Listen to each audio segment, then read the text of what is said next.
La MINUSMA, le PNUD et leurs partenaires du Danemark, de la Norvège et des Pays-Bas ont lancé le 29 novembre dernier 5 projets pour les dividendes de la paix à Tombouctou.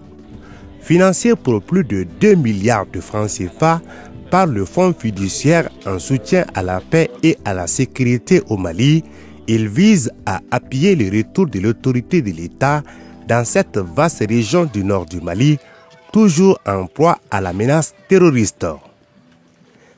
La coordinatrice résidente du système des Nations Unies, coordinatrice des affaires humanitaires au Mali et représentante spéciale adjointe de la MINUSMA, Madame Baranga Gazraboué, accompagnée d'une forte délégation composée du ministre malien de la Justice et des Droits de l'Homme, Maître Mamadou Ismaël Konaté, des ambassadeurs du Danemark, des Pays-Bas et de la conseillère pour le Mali de l'ambassade de Norvège au Ghana, s'est rendue à Tombouctou pour y lancer et inaugurer 5 projets.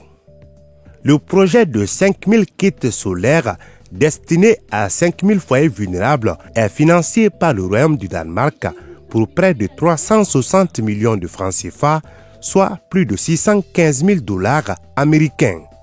Il porte le triple objectif de donner accès à l'électricité à des foyers qui en étaient dépourvus, d'améliorer les conditions de vie et le bien-être des familles, de renforcer la cohésion sociale ainsi que la sécurité des personnes et de leurs biens.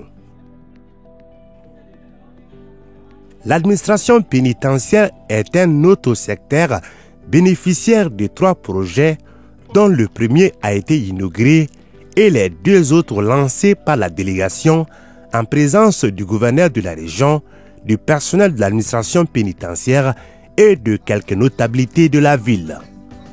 Financés par le Danemark, ils serviront à promouvoir la réinsertion socio-professionnelle des détenus de la maison d'arrêt et de correction de Tombouctou en leur fournissant des compétences pratiques qui pourront leur être utiles après leur libération en prévention d'éventuelles récidives.